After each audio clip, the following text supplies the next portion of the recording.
Now, if we're talking about creating the hook in a video format when nobody's going to respond, or you post a video and then eventually somebody was going to comment or maybe ask questions, how do you think that applies in a video format or even in a podcast format? And of course we have the coming up type of hooks that people can listen or see parts of the show that are really important for them to stay hooked. But how would you do it in a video format, for example, when you're not going to be able to get the feedback on the spot?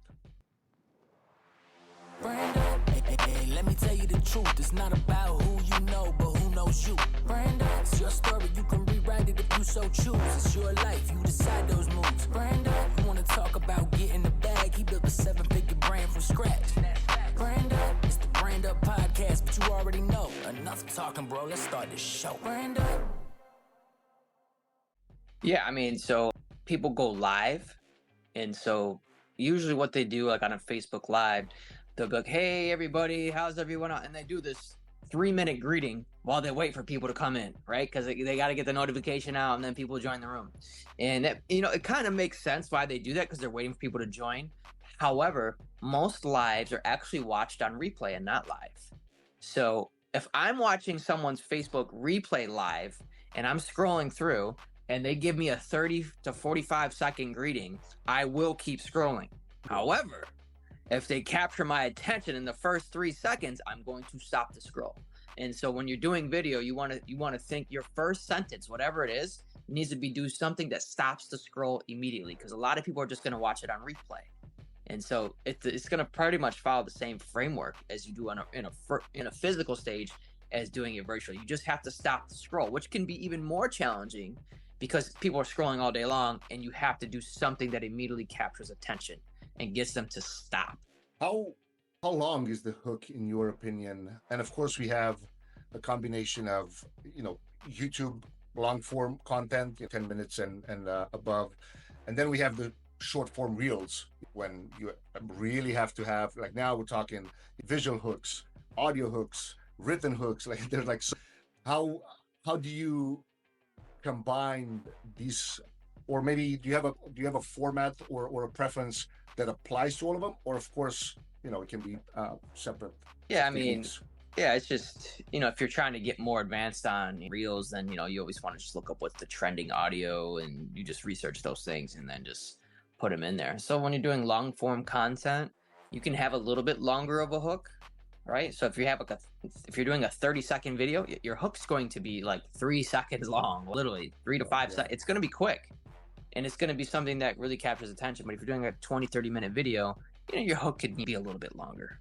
All right, so we got the hook part down, the storytelling where we kind of position the character to be likable. What if someone just has a villain type of character? Do you put that type of character on a pedestal for this story, or you try to transition and make it, a villain can be likable too? Like, there's so many different movies that you see that. But how do you, like, if someone comes back to you and says, well, no, I like my style is just this and that, and I'm typically the villain, maybe, I don't know, like when it comes to like memes or all kinds of dark humor jokes type of stuff? I think one of the best ways to get your character to be likable is to show that you are relatable to most people in the audience in some way. That could be talking about your family. That could be talking about some of your goals and your dreams. But even one that brings an even stronger connection is when you talk about your struggle. Because everyone has a struggle. Oh, struggle. Yeah. If you talk about your struggle too, you could talk about your strengths and things you do well, spend a little time on that, and then transition into, these are some of my challenges and struggles. Now you build a character that they like, because they're like, this person's just like me. I have struggles too. I have pain and I have problems. And if you can reveal that vulnerably, not too vulnerably, there is a fine line.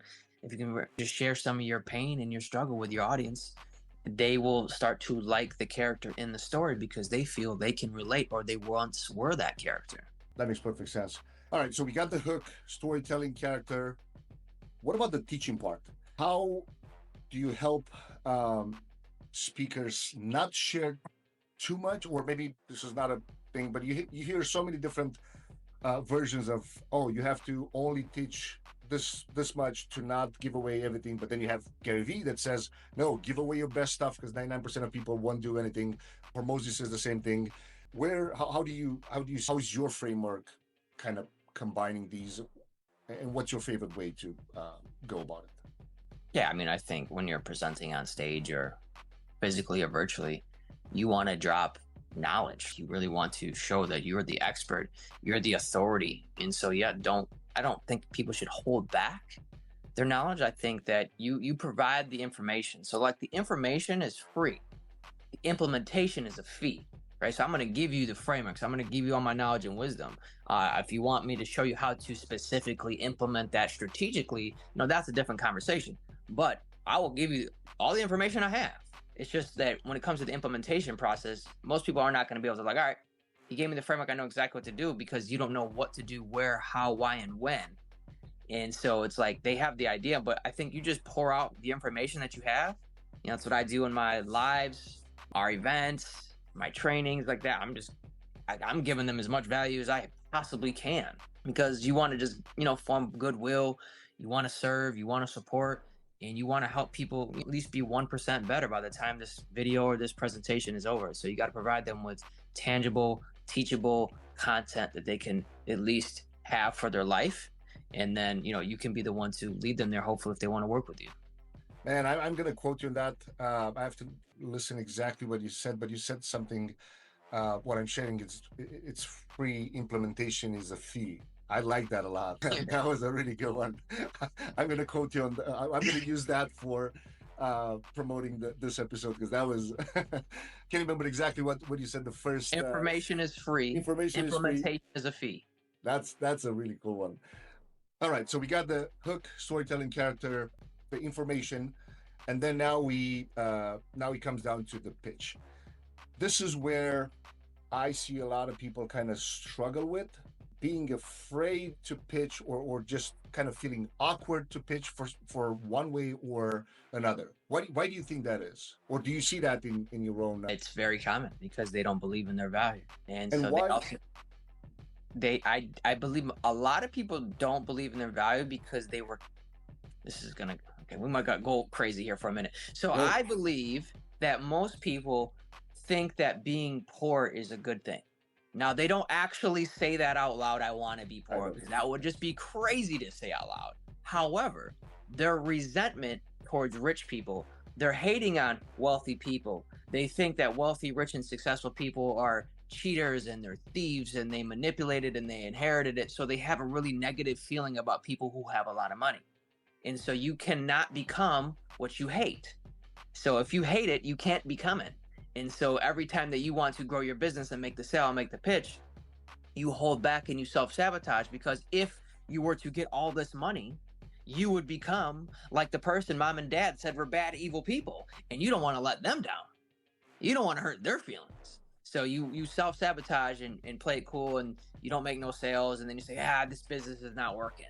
But it's really not that. It's the mindset around the concept of money, because they think money is bad and having a lot of it is evil. And so no one wants to be evil. And so they'd rather struggle financially the rest of their lives and not really sell themselves, because they don't want to become what they think is evil.